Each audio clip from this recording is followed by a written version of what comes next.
Si on prend tout de suite la direction de Bruxelles, où cette conférence de presse commune des leaders africains et européens va démarrer d'un instant à l'autre. Ursula von der Leyen, la présidente de la Commission, à ses côtés Macky Sall, le président sénégalais, président en exercice de l'Union africaine, Charles Michel, président du Conseil.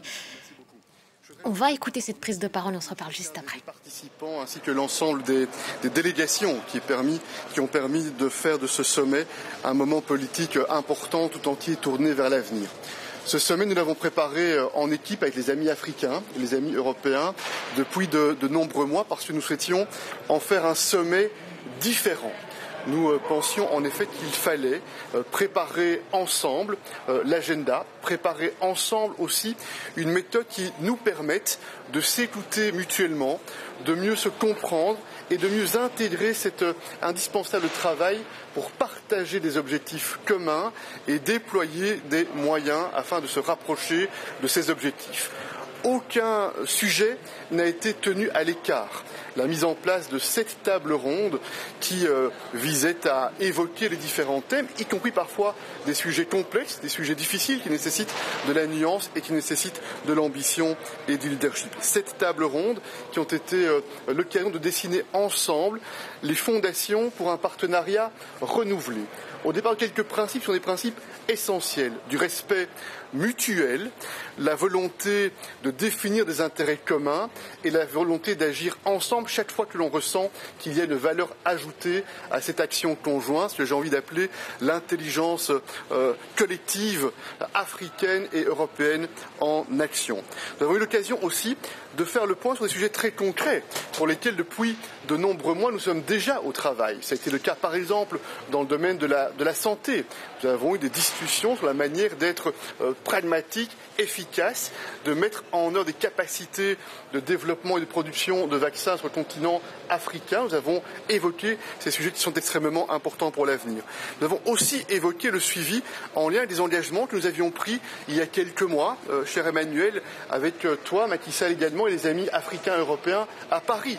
La conférence sur le financement du développement qui a été l'occasion d'intégrer que les droits de tirage spéciaux devaient être un levier que l'on devait tenter de mobiliser pour participer à ce financement du développement. Des progrès depuis Paris importants ont été réalisés en mobilisant le G7, en mobilisant le G20. Au départ, cette ambition politique et aujourd'hui encore, des pas additionnels à la concurrence de 13 milliards sont réalisés avec plusieurs États membres européens qui participent à cet engagement pour mobiliser ces droits de tirage spéciaux, mais avec, c'est vrai, la volonté de poursuivre le travail, de poursuivre les efforts, en prenant bien sûr en compte un nombre de réalités constitutionnelles ou institutionnelles, mais ce qui compte, c'est le but, c'est de réussir à faire en sorte que l'on puisse poursuivre l'action sur le sujet. Mobilisation aussi autour de projets qui correspondent aux priorités africaines afin de soutenir le développement, l'innovation, de soutenir la prospérité dans le domaine climatique, dans le domaine numérique, dans le domaine des infrastructures. Et puis, un dernier élément qui nous tient à cœur et nous avons ressenti à quel point il y avait là une volonté partagée. Nous avons la conviction que dans le passé, il est arrivé que les intentions soient fortes, que les intentions soient généreuses, parfois même extrêmement ambitieuses, mais que les résultats n'étaient pas toujours à la hauteur de nos ambitions. D'où l'importance en termes de gouvernance commune et conjointe de mettre en place un mécanisme de suivi, un mécanisme de monitoring, afin de veiller, au départ bien sûr de nos deux commissions, mais également au départ du leadership politique, Union africaine et Union européenne, avec la mobilisation des acteurs du secteur privé, des acteurs de la société civile, notamment la Fondation Afrique-Europe, qu'il y a à rythme régulier la capacité de faire le point, de voir quels sont les projets qui avancent bien, quels sont les projets qui se concrétisent conformément au planning qui avait été identifié, quels sont ceux pour lesquels peut-être de nouvelles impulsions, des adaptations, des améliorations sont nécessaires. J'ai envie de dire que ces quelques heures depuis hier et aujourd'hui à Bruxelles soufflette un esprit nouveau, un esprit tourné vers l'avenir, un esprit ambitieux qui doit être la fondation de cette relation, de ce partenariat privilégié entre l'Europe et l'Afrique. Merci en tout cas à chacune et à chacun de ceux qui se sont mobilisés pour faire de ce moment un succès politique qui doit être une fondation afin de réussir à ce que les objectifs se traduisent en actes concrets et tangibles au service de nos populations respectives. Merci. Merci, Monsieur le Président. Je donne la parole à Monsieur Macky Sall, le président du Sénégal. Merci beaucoup. Bonjour à tous. Au terme de ce sommet Union européenne-Union africaine, je souhaite d'abord réitérer nos remerciements à nos partenaires européens pour leur accueil et la bonne organisation de nos travaux.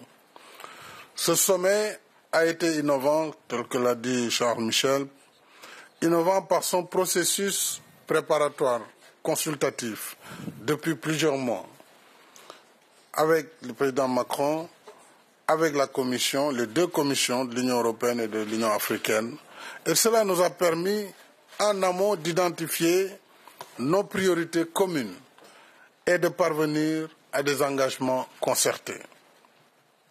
Nous avons maintenant une occasion historique de poser par les actes les fondements du nouveau partenariat repensé et rénové que nous voulons bâtir ensemble.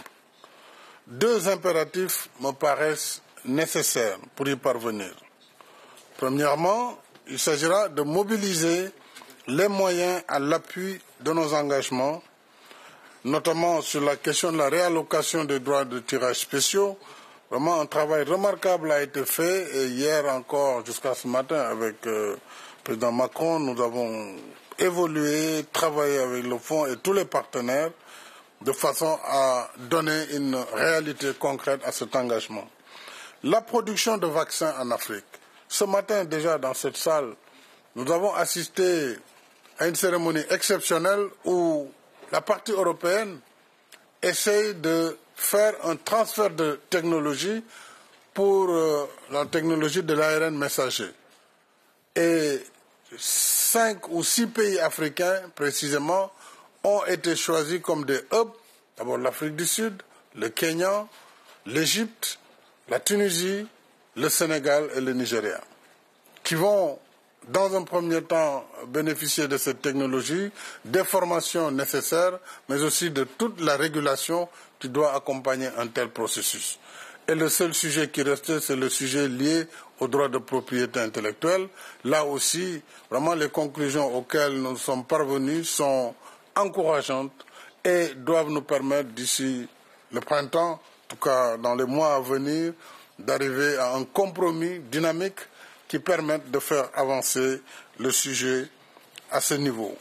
Nous avons surtout salué l'initiative européenne pour le financement des infrastructures, Global Gateway. Ça a été, je pense, pour l'Afrique, une enveloppe de 150 milliards, si elle est effectivement mobilisée, avec les facilités, je pense que cela va constituer une avancée considérable et un pont entre nos deux continents.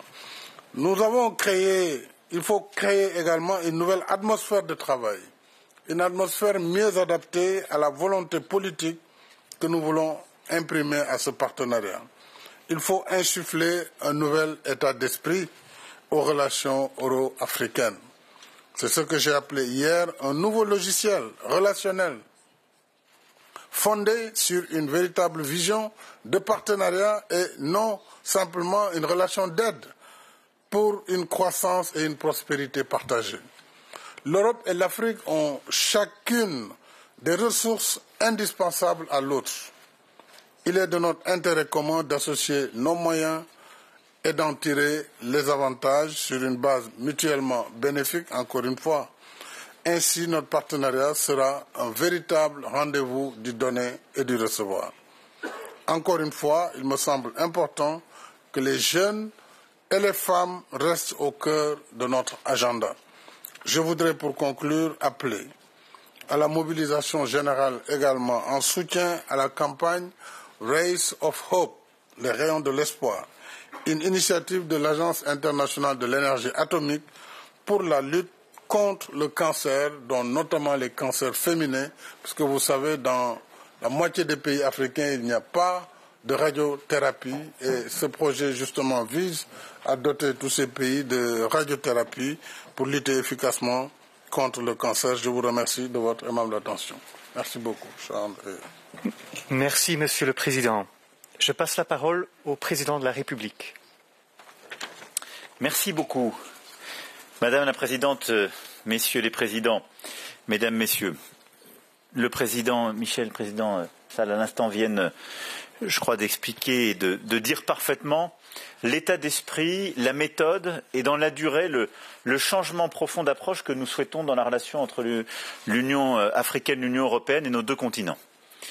Cet esprit de co-construction, des conclusions très politiques, des projets et une liste de projets très précise et un suivi dans la durée de manière partenariale. Je voudrais juste revenir sur très rapidement quelques thématiques. La première, c'est évidemment le défi sanitaire. Je voulais remercier le président Macky Sall d'avoir à l'instant insisté sur justement l'agenda de la santé au-delà de l'épidémie de Covid-19. Et je crois que notre responsabilité, c'est dans ce partenariat de savoir d'ailleurs préparer d'ores et déjà l'avenir, de travailler sur les autres pandémies, les autres virus, mais également sur les sujets de santé publique. Le cancer, vous l'avez évoqué, et c'est un point sur lequel notre aide va continuer à se concentrer. Nous avons pris l'engagement de livrer 450 millions de doses aux pays africains, qui s'ajouteront aux livraisons COVAX d'ici à l'été 2022. Nous avons aussi pris une initiative conjointe avec l'UNICEF, ce qui est un élément très structurant pour permettre cette vaccination. Et je crois que ce sommet a permis d'avancer sur plusieurs autres points. Le premier, de concrétiser ce qu'on avait lancé au printemps dernier pour créer des hubs régionaux de vaccins ARN messagers sur le continent africain. Ces 6 hubs que vient d'évoquer le président, donc je n'y reviendrai pas. Ensuite, on a mis en place une initiative avec en particulier la BEI et l'Allemagne pour définir un paquet d'investissements qui pourra atteindre 550 millions d'euros destinés à la banque Afreximbank, qui permettra justement au cadre d'achat de vaccins africains d'intervenir en pleine souveraineté. Donc, vous voyez, on met des briques maintenant de financement de souveraineté vaccinale et sanitaire. Et nous avons avancé avec la perspective au printemps d'une finalisation entre les deux commissions pour trouver un cadre sur la propriété intellectuelle et une copie commune devant à la fois l'Organisation mondiale de la santé et du commerce. Donc je pense qu'on a beaucoup progressé ces derniers mois sur le sujet sanitaire et nos engagements conjoints. Deuxième point en termes de croissance. Les deux présidents y sont revenus. Nous avons aujourd'hui à faire face à un défi immense en Afrique qui est la sortie de l'épidémie de Covid, alors même qu'il y a une jeunesse qui est une chance, mais qui arrive sur le marché qu'il faut former et qui arrive sur le marché du travail, et alors même qu'il y a le défi de la transition environnementale. En termes de financement des économies africaines, nous avons vraiment conduit un travail qui est encore à finaliser, mais d'abord pour confirmer l'engagement de réallouer les droits de tirage spéciaux à hauteur de 20% pour puissances qui sont les nôtres, et donc permettre d'arriver à cet objectif de 100 milliards vers justement les pays les plus pauvres et 100 milliards vers le continent africain. Dans ce contexte-là, plusieurs utiliseront des techniques différentes, certains vont réallouer leurs droits de tirage spéciaux, d'autres auront des mécanismes de prêt, mais nous arriverons à cet objectif. Nous avons ensuite travaillé sur comment justement consolider, à la fois donner du support budgétaire aux économies africaines, mais permettre en lien avec les banques régionales de créer des mécanismes de financement adaptés à chaque secteur. En termes d'infrastructures durables, l'Union européenne est très engagée, les montants ont été rappelés par le président, je pense que la présidente y reviendra, mais très clairement l'Union européenne a vocation à devenir et veut être le partenaire de référence de l'Afrique pour le financement de ces infrastructures, pour le faire de manière exemplaire en termes justement de transition climatique, en termes industriels, en termes de qualité des financements et de la soutenabilité de ces financements. Et plusieurs de ces grands projets ont été identifiés et on a une première liste de corridors stratégiques identifiés en lien avec l'Union africaine, avec une liste de projets qui viennent compléter nos déclarations d'aujourd'hui. Nous avons également amorcé une démarche pour que l'Union européenne soit en mesure d'accompagner le financement de la transition énergétique des pays africains. Et au fond, sur le modèle de ce que nous avons parachevé il y a quelques mois avec l'Afrique du Sud, eh bien, avec le Sénégal, l'Égypte, la Côte d'Ivoire, de pouvoir construire d'ici à la COP27 plusieurs autres exemples de financement agrégé, de stratégies justement portées. Et puis dans ce choc d'investissement des économies africaines, il y a trois autres remarques rapides que je voulais faire. La première, on doit accompagner l'Afrique sur son modèle agricole. Et je veux ici rappeler l'importance pour nous de la Grande Muraille Verte, qui est une initiative panafricaine qu'on a réactivée en janvier 2021, sur laquelle on a mobilisé plus de 13 milliards de dollars de financements internationaux. L'Europe y est très engagée, et c'est pour moi au cœur de justement ces synergies de souveraineté partagée entre l'Europe et l'Afrique. L'Europe elle-même, il y a 1 an, a créé une stratégie de souveraineté protéinique. Par la Grande Muraille Verte, l'Afrique crée sa stratégie de souveraineté protéinique. Nous avons énormément de choses à faire en la matière. Deuxième point, soutien à toutes les initiatives d'entrepreneuriat africain. On l'a fait ensemble il y a 2 jours. Et puis troisième point, en termes d'infrastructure et de développement économique, je veux insister sur l'importance de la constellation européenne qui a été annoncée par la Commission européenne il y a 3 jours, que je soutenais à Toulouse en milieu de semaine, mais qui est une constellation euro-africaine. Car d'abord, l'Europe, pour la première fois, va se doter d'une constellation, nous n'en avions pas jusqu'alors, mais surtout c'est une constellation nord-sud qui va permettre de couvrir à orbite basse, pas simplement l'Europe pour les Européens, mais tout le continent africain, ce qui en termes de connexion et de développement économique est clé.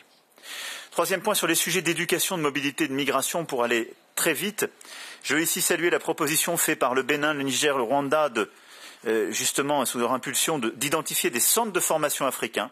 Je crois que nous avons acté de financer justement des centres de formation pour permettre de former aux métiers qui correspondent à ce développement économique que j'évoquais. Et puis nous avons abordé la question de l'immigration illégale dans ces 2 volets, l'amélioration de notre coopération pour lutter contre les trafiquants et les routes d'arrivée de l'immigration illégale et améliorer les règles de retour justement vers le pays d'origine pour toutes celles et ceux qui sont déboutés sur le sol européen. Enfin, le dernier enjeu sur lequel je souhaitais insister, c'est celui de la sécurité et de la lutte contre le terrorisme sur le continent africain, qui n'est pas seulement un enjeu au Sahel que nous avons évoqué hier, mais également dans la Corne de l'Afrique, en Afrique centrale, je dirais qui touche aujourd'hui tout le continent. Et on voit le défi qui est le nôtre. Le président Faki y revenait d'ailleurs hier soir. Je vais ici juste dire que nous avons d'abord consolidé une approche partenariale où sur la base des demandes et des besoins exprimés par les pays africains, l'Europe a montré sa disponibilité, sa volonté de financer des opérations, de la formation, du financement d'équipements et de l'accompagnement. Sur le mode remarquable de ce qui a été mené par exemple par le Rwanda et continue de l'être en Mozambique. Opération que nous souhaitons accompagner, nous irons jusqu'au bout, mais qui correspond justement à la capacité qu'ont les Africains de mobiliser leurs propres moyens dans un cadre politique africain régional, celui de la SADC, et où l'Europe doit être un partenaire d'accompagnement. Deuxième point, nous avons avancé avant ce sommet et pendant, et nous sommes en train de parachever des réalisations très concrètes en matière de sécurité maritime, qui est un autre levier de notre coopération de manière exemplaire. Puis dernier point, nous soutenons la demande des États africains auprès des Nations Unies d'avoir justement des nouveaux mécanismes qui puissent être financés par les Nations Unies et qui permettent aux armées africaines d'assurer des opérations de stabilisation, de lutte contre le terrorisme ou de maintien de la paix. Voilà les quelques points sur lesquels je voulais revenir en insistant plus spécifiquement, mais je veux ici vraiment remercier l'ensemble des délégations et remercier en particulier la présidente et les présidents qui m'entourent pour la préparation et le suivi de ce sommet. Nous avons, on le sait, un immense défi. Je sais que nous y arriverons car nous avons été pleinement mobilisés. Merci beaucoup. Merci, Monsieur le Président. Madam President, you have the floor. Madame le Président, vous avez la parole. Merci beaucoup. Nous avons eu un sommet qui a été dense et productif. C'était un excellent sommet. L'Afrique met les voiles vers l'avenir et l'UE veut être son partenaire de premier choix. Voilà quelque part le résumé de ce sommet. Et nous avons besoin d'un partenariat fort entre nous. Alors concrètement, qu'est-ce que ça veut dire ? Ça veut dire rester un partenaire économique de confiance, dans lequel vous pouvez avoir confiance. L'UE est le premier partenaire commercial et le premier investisseur en Afrique. Et donc ce n'est pas un hasard, ce n'est pas une coïncidence. Si le premier plan régional, dans le contexte de notre grande stratégie d'investissement, le Global Gateway, est justement le plan euro-africain avec plus de 150 milliards d'investissements. Et en fait, ensemble, nous avons défini des objectifs très clairs. Nous voulons investir dans ces objectifs. Nous avons le gros sujet de la transition verte, des renouvelables, évidemment. J'ai eu plusieurs discussions avec des partenaires qui veulent immédiatement s'engager sur le grand sujet de l'hydrogène vert. Nous avons les réseaux de transport, la connectivité au sein du continent, aspect essentiel pour la zone de libre-échange, pour qu'elle fonctionne, la connexion numérique, on a évoqué la constellation satellitaire, mais il y a aussi l'agriculture durable, les soins de santé et l'éducation, très importante. Ce qui est important, c'est que nous ayons défini ces priorités ensemble. Et maintenant, nous voulons travailler à ces priorités ensemble. Nous voulons obtenir des résultats ensemble. Et la première série de grands projets a déjà été présentée aujourd'hui. Deuxième point important pour moi, c'est de souligner qu'un partenariat plus fort, ça veut dire renforcer notre combat commun contre les changements climatiques. Nous voulons des partenariats verts, comme ceux que nous avons passés avec l'Afrique du Sud ou le Maroc. Nous voulons qu'ils fleurissent sur l'ensemble du continent, ces partenariats, parce que l'action climatique, c'est le défi de notre génération et c'était l'un des gros sujets de ce sommet. Et cela dit, il y a quand même d'énormes occasions à saisir pour les générations futures si nous agissons maintenant. L'Afrique est riche en énergie renouvelable. Pensez à l'hydraulique, à l'éolien, au solaire. L'Afrique est un continent riche sur le plan naturel avec le quart de la biodiversité mondiale sur ce continent, un quart. Pour mettre fin au changement climatique, en un mot, le monde a besoin de l'Afrique. La transition vers l'énergie propre, cela dit, sera un processus long pour les économies qui dépendent largement du charbon en Afrique ou en Europe. Mais nous sommes tous déterminés et j'attends avec impatience la COP27 en Égypte cette année. Enfin, de la santé de notre planète à la santé des peuples. L'Europe est le principal partenaire de l'Afrique dans sa lutte contre la Covid-19. Nous en ferons encore plus. Nous sommes en bonne route pour atteindre nos objectifs de partager au moins 450 millions de doses d'ici l'été et ensemble, nous bâtissons des capacités de production de vaccins à mRNA en Afrique du Sud. Je n'entrerai pas dans les détails parce que nous en avons déjà parlé ce matin en conférence de presse, mais ce qui est important de souligner aussi, c'est que nous avons eu des débats intenses et constructifs sur les licences obligatoires et sur la suspension des TRIPS. Nous avons les mêmes objectifs. Nous avons différentes manières de les atteindre et l'on peut jeter des ponts entre ces deux manières, entre ces différentes manières. Et nous avons décidé que les deux commissions, la commission de l'UE et la commission de l'UE, vont travailler ensemble. Nous allons nous rencontrer entre collèges ici à Bruxelles au printemps et à ce moment-là, nous devrons fournir une solution. Au plus tard, nous compterons sur le travail du Dr Ngozi. Nous avons une mission claire et bien définie. Les deux commissions ont un objectif clair, le cadre est clair, l'objectif est clair. Nous devons avoir des résultats au plus tard à ces dates. L'Europe veut rester le principal partenaire loyal de l'Afrique et nous passons des paroles aux actes en ce moment même. Merci. Madame la Présidente, Monsieur Moussa Faki, Monsieur le Président, je vous en prie. Il n'est toujours pas aisé de parler le dernier. Donc, au risque de répéter les autres, je dirais tout simplement que, aussi bien sur la forme que sur le fond, nous avions innové.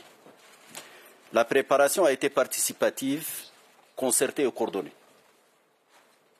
Et les déroulés également sur le plan méthodologique, contrairement à nos pratiques, où 55 États africains plus 27 Européens se mettant dans la même salle et débutant des discours, nous avions jugé utile d'éclater en 7 panels où Européens et Africains ont discuté profondément avec beaucoup de franchise, sans tabou. Je peux résumer les préoccupations en 2 catégories.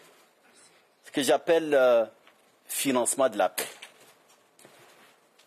Le financement de la paix ne veut pas dire seulement donner des armes ou envoyer des troupes en Afrique. C'est essentiellement consolider la gouvernance, la justice, l'administration. Financer le développement dans toutes ses dimensions, l'éducation, la santé, les infrastructures. Nous avons lancé depuis un peu plus de 2 ans la zone de libre-échange continentale, qui est l'un des plus grands marchés. L'Afrique fait quand même 30 millions de kilomètres carrés, 1,3 milliard d'habitants. Mais connecter les pays, connecter les différentes régions est un réel problème. Donc il y a un enclavement à l'intérieur du continent. Et pour pouvoir commercer, aller et venir, il faut nécessairement des infrastructures. L'une des priorités du continent, ce sont les infrastructures. L'une des priorités du continent, c'est l'énergie. Ça, ce sont des questions clés. L'Afrique, c'est quand même une population jeune à plus de 60%, qui a besoin de formation, notamment formation professionnelle. Cette jeunesse, aujourd'hui, même celle qui a des diplômes, n'a pas d'emploi. Et donc, elle est la proie facile. En même temps, vous savez que, malheureusement, le continent est devenu un lieu de prédilection aujourd'hui du terrorisme et de l'intégrisme violent. Partez de la Libye jusqu'au Mozambique, passant par le Sahel, le bassin du lac Tchad, la Corne de l'Afrique, les grands lacs. Tout ça, ces zones-là sont totalement infectées. Si au départ, les combattants, les idéologues étaient venus d'ailleurs, même les financiers étaient venus d'ailleurs, maintenant ils recrutent sur place. Ils recrutent sur place. Et donc, le phénomène est extrêmement grave. C'est pour cela qu'en discutant avec nos amis européens, je pense qu'il y a une nécessité d'évaluer tout ce qui se passe en Afrique. L'Union européenne a financé pour 2,5 milliards d'euros des opérations de paix dans le continent africain. Ça, c'est quand même quelque chose de remarquable. Les Nations Unies, avec le maintien de la paix depuis plus de 60 ans, je ne cite pas les pays, mais des missions qui ont continué pendant 60 ans. Il nous faut évaluer également le peacekeeping, le maintien de la paix dans ce continent africain. Donc il y a une nécessité vraiment absolue aujourd'hui de regarder les choses en face et d'agir conséquemment. Nous avions abordé ces questions. Les États africains sont prêts à mobiliser des hommes. Ils l'ont fait. Le Rwanda l'a fait. Le Tchad l'a fait au Mali. La force mixte multinationale, ce sont les États du bassin du lac Tchad. Le G5 Sahel, ce sont les 5 États du Sahel. La MISOM, même la SADC a mobilisé des gens pour le Mozambique. Il est possible de mobiliser des hommes.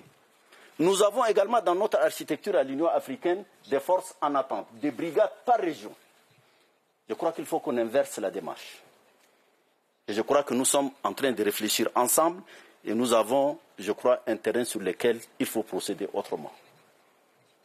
Nos amis, nos partenaires peuvent nous aider à renforcer les capacités des forces africaines. Il n'est pas question, à mon avis, que des militaires français ou allemands ou danois aillent mourir en Afrique. On a besoin de technologies, on a besoin d'expertise, on a besoin de moyens financiers, on a besoin d'équipements pour pouvoir faire face à cette terrible menace à la paix et à la stabilité. Voilà les questions sur lesquelles je crois que même si nous avons quelques divergences sur les questions des brevets, je crois que nous avons convenu, les deux commissions, à y travailler. La pandémie de la Covid-19 a fait monter en surface la fragilité des systèmes de santé publique dans le continent africain. Avec 1,3 milliard d'habitants, on ne peut pas attendre d'importer des vaccins. Je crois que ça, c'est quelque chose qui... Nous avons mis en place une agence africaine de médicaments qui vient de naître. Nous avons Africa CDC qui travaille sur les questions des pandémies. Donc nous avons des instruments et je crois qu'avec le soutien de nos amis, progressivement, il faut que ces questions-là soient gérées sur le plan local. En résumé, je dirais que c'est l'un des sommets. Moi, j'ai pris part, de par mes fonctions anciennes et maintenant, à 4 sommets. Les 4 derniers sommets, Union africaine, Union européenne, je pense que c'est le seul pendant lequel nous avons discuté autrement et nous avons discuté franchement. Un grand merci, Monsieur le Président. On va passer aux questions. Je commence avec AFP, Laurence Benamou. Laurence, il faut s'approcher. Ouais. Madame la Présidente, bonjour Messieurs les Présidents. Ma question portera sur la situation en Ukraine parce que l'actualité l'impose. La situation semble très confuse, voire inquiétante à la frontière russe Quelles sont les données de terrain dont vous disposez? Avez-vous confirmation de bombardement et envisagez-vous, en ce cas, d'activer des sanctions dans les prochains jours? Et Monsieur le Président, vous qui avez rencontré Vladimir Poutine récemment, est-ce que vous lui faites toujours confiance quand il parle d'un retrait de ses troupes ou partagez-vous l'analyse américaine sur, au contraire, un accroissement de la présence des soldats russes et d'une invasion ou d'une attaque imminente? D'autant plus qu'à l'instant, le président Poutine a parlé d'une aggravation et les États-Unis ont également dénoncé une situation inquiétante. Merci. Et j'ajoute une autre information qui vient de tomber. Excusez-moi, vous parliez du terrorisme. Le Mali vient de demander à la France de retirer ses troupes sans délai, donc apparemment d'accélérer son calendrier. Désolé pour la double question. Merci. Monsieur le Président. Je vais répondre. Écoutez, la situation dans la zone russo-ukrainienne reste extrêmement préoccupante pour nous tous. Nous avons tenu à l'initiative du président Michel hier un conseil en la matière dans lequel nous avons collectivement réaffirmé notre unité, notre détermination à ce que nos principes, nos valeurs et l'intégrité territoriale de chacun soient respectés et une volonté de continuer le dialogue pour avancer. En effet, la situation dans le Donbass est très préoccupante ces dernières heures. Il y a déjà eu apparemment plusieurs victimes et je veux avant tout avoir une pensée pour les personnes et les familles qui ont été touchées. Et de manière très claire, il y a des actes qui se sont multipliés. Ces actes, à nos yeux, doivent cesser. Ils contreviennent aux accords qui ont été pris, au cessez-le-feu respecté jusqu'alors et pour lequel l'ensemble des parties prenantes avaient réitéré encore récemment leur adhésion. Il appartient à l'ensemble de nos équipes, à l'OSCE, de faire toute la clarté sur les événements des dernières heures et des derniers jours. Par rapport à la deuxième question que vous avez posée, nous n'avons pas la preuve des désengagements militaires russes à ce stade. J'entends les déclarations du président Poutine, je salue les déclarations du président Poutine, mais je considère que si on veut être un partenaire fiable, il est toujours bon que les actes soient conformes aux déclarations. Et donc nous voulons pouvoir avoir les éléments concrets qui les suivent. Dans ce contexte où la pression militaire russe ne faiblit pas, où les déstabilisations se multiplient, où les bombardements dans la zone de contact ont repris, premièrement, nous appelons à la cessation de ces actes militaires et à la désescalade rapide. Deuxièmement, à la reprise de négociations constructives, car nous continuons de dire que c'est par le dialogue que cette situation peut trouver son évolution. Les prochaines heures donneront lieu à une coordination étroite entre alliés européens et américains d'ici à la fin de la journée. Et évidemment, en suivant l'évolution des circonstances, nous apporterons à chaque fois la réponse qui convient. Pour ma part, je considère qu'il nous faut tous garder beaucoup de calme. Nous avons été clairs sur notre unité, sur ce que nous voulons. J'ai entendu les mots du président russe, il faut maintenant que les actes suivent et il nous faut travailler avec beaucoup de précision et d'engagement à une stabilisation puis une désescalade en lien avec la Russie. C'est indispensable. Vous avez fait référence ensuite à la déclaration lue par les autorités maliennes. La France a annoncé hier, en lien avec ses partenaires européens engagés, la réarticulation de notre dispositif, qui s'est fait après de longues semaines de travail conjoint et de consultation avec les voisins africains et nos partenaires africains. Cette décision, qui est le fruit d'une évolution de la situation politique et des choix souverains de la junte en responsabilité au Mali, s'appliquera donc. Elle s'appliquera simplement en bon ordre pour que nous continuions d'assurer pendant cette période la sécurité de la MINUSMA et la sécurité de toutes nos forces armées déployées aujourd'hui au Mali, sécurité avec laquelle je ne transigerai pas une seule seconde. Je pense que tout ça doit se faire dans le respect, car depuis maintenant 9 ans, la France aide le Mali, équipe, forme, accompagne les armées maliennes, comme les armées de la région, que notre dispositif se réarticulera à quelques kilomètres de la frontière au Niger et que dans l'avenir nous aurons toujours vocation à trouver les coopérations pour lutter contre le terrorisme. Et je souhaiterais que nul n'oublie dans la région que la priorité doit rester la lutte contre le terrorisme. Merci, Monsieur le Président. I have a question for... J'ai une question. Vincent Guiotta, qui est connecté à distance. Vincent. Vous avez la parole. Thank you very much. Merci beaucoup. Merci de me donner cette occasion de poser ma question. Ma question concerne l'annonce de ce matin à propos de ce centre de transfert technologique pour le transfert de technologies vers 5 pays africains. La question que je souhaiterais poser est celle-ci. La Commission de l'Union européenne a dit qu'elle doterait ce centre de 40 millions d'euros. Le gouvernement français a dit pour sa part qu'il le doterait de 20 millions d'euros. Et j'aurais souhaité en savoir davantage sur ce financement. Quelle est la partie de ce financement qui est sous forme de subvention? Quelle est la partie qui sera financée par des sociétés privées et sur quelle durée ce financement sera-t-il garanti? Merci. Madame la Présidente. Oui, merci. Alors, 40 millions, je l'ai dit ce matin, Commission, France, Allemagne et Belgique.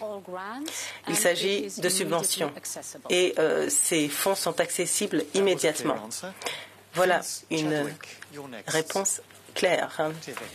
Chadwick, vous avez la parole. Yes, thank you. Vince Chadwick. Merci, Vince Chadwick. Okay. My question is to Emmanuel Macron. J'adresse ma question à Emmanuel Macron. Ça a été intéressant de vous entendre dire que si nous nous limitons à signer et que nous ne faisons rien, nous deviendrons ridicules. Alors je pense à Abidjan. En 2017, on a parlé d'un changement de paradigme. Il y avait un nouveau plan d'investissement, 4 milliards de garanties européenne, la promesse de mobiliser 10 fois plus et cela n'a pas été suivi d'effet. Donc maintenant, on nous parle d'un mécanisme existant dans la déclaration et je voulais savoir de quoi il s'agissait. Maintenant, c'est la Global Gateway avec 150 milliards et personne ne m'a dit comment ces 150 milliards étaient composés. Et c'est la politique de l'Union européenne de ne pas le dire. En fait, il y a un mélange entre prêts, garanties, subventions, mobilisation du secteur privé. Et cela est censé être une offre transparente, mais elle n'est pas transparente puisqu'il est difficile d'en connaître la composition. Donc une fois de plus, l'Europe risque de sembler ridicule. Et nous, en tant que journalistes, nous ne pouvons pas présenter de gros titres crédibles.